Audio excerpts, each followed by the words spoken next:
a New York-based sports lawyer. He is a professor. He's got a podcast. Our guy, Dan Lust, in the building. Dan, great to be with you, my friend. Alex, a pleasure to join you today, my friend. All right, let's discuss all things Calvin Ridley while we have you here. So, break down for our audience what exactly happened, and then from a gambling perspective, when he did this throughout the season last year. Yeah, so I guess let's take you back, right? If people remember, Calvin Ridley stepped away from the Atlanta Falcons toward the end of October, and that was for mental health reasons.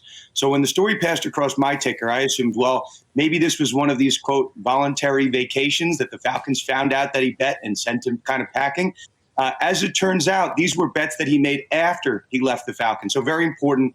He was not with the team when these bets occurred. These bets occurred between November 23rd and November 28th. Alex, as you know well, these were of the parlay variety. 3 parlays. I think it was a 3-teamer, a 5-teamer, and an 8-teamer. Kind of relevant to the analysis. But the Falcons were included in those, and I believe they were a bet to win. So he is betting, in a sense, on his team, even though he's not with them. You'd think there might be some inside information there.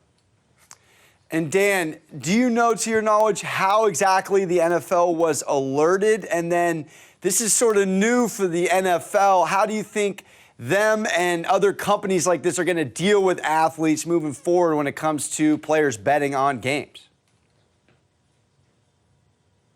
So this is probably the more shocking part, at least to me, right? We're in 2022. This bet wasn't made through a bookie. It was made, through the Hard Rock Casino. This was done, Calvin Ridley registered in his own name, his own address.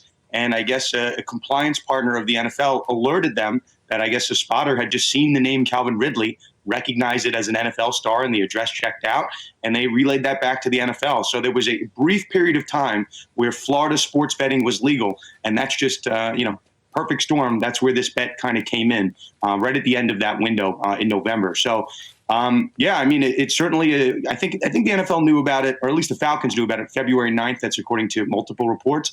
And then interestingly, Alex, there were trade requests for Calvin Ridley this past month. The Falcons kind of had to say no and not really tell anybody why. So definitely an awkward situation over Atlanta. Awkward indeed. Dan, we're looking at a 1-year suspension for Calvin Ridley at the moment.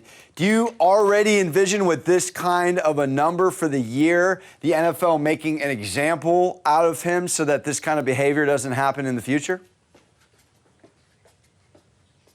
I think in the NFL history, every time this has happened, it's only happened a handful of times. Paul Hornig back in the day, right? These are always 1-year suspensions. So to make an example out of him to some extent, keep in mind, right, this is $1,500 total. I don't think we're anywhere near the same extent of volume that a Pete Rose bet back in the day.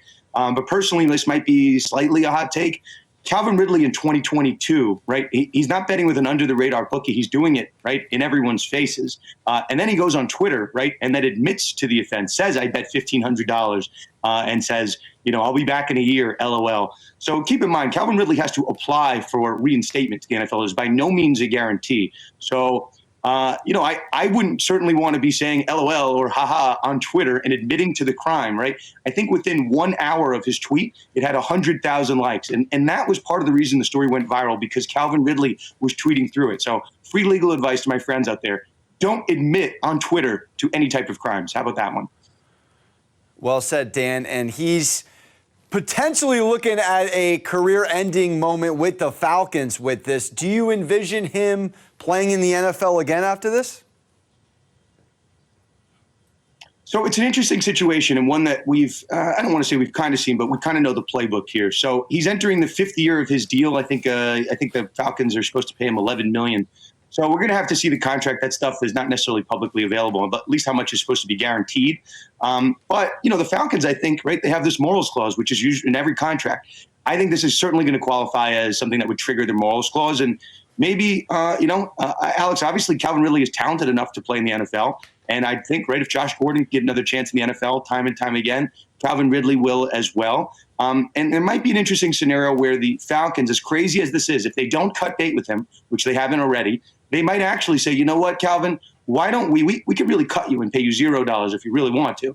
or we can renegotiate this deal, maybe pay you something towards the league minimum on a 3-year deal, but pay you toward the league minimum this year, and then maybe hook you up the next 2 years. So I think Calvin Ridley's too talented not to play in the NFL again. It's just really a question of whether he does it with the Falcons or, they cut bait and another team picks him up. And Dan, because this is a first in terms of an NFL player betting, how likely is it if the Falcons do cut him for another team to quickly hop on and try to take him on and deal with this sort of PR backlash if there will be? Right, it's optics. It's certainly optics. We're seeing it across our sports landscape, right, from Trevor Bauer to Deshaun Watson, even a guy back in the day like Roberto Osuna.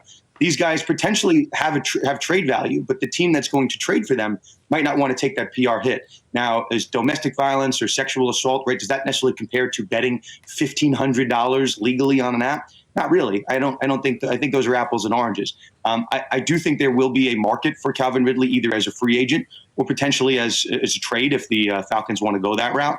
I would be surprised if Calvin Ridley does not play in the NFL again. I think the guy is just very talented, and I think $1,500 in this day and age when sports betting is legal in 30 states, I don't think that's going to be a fence that keeps him out of the NFL.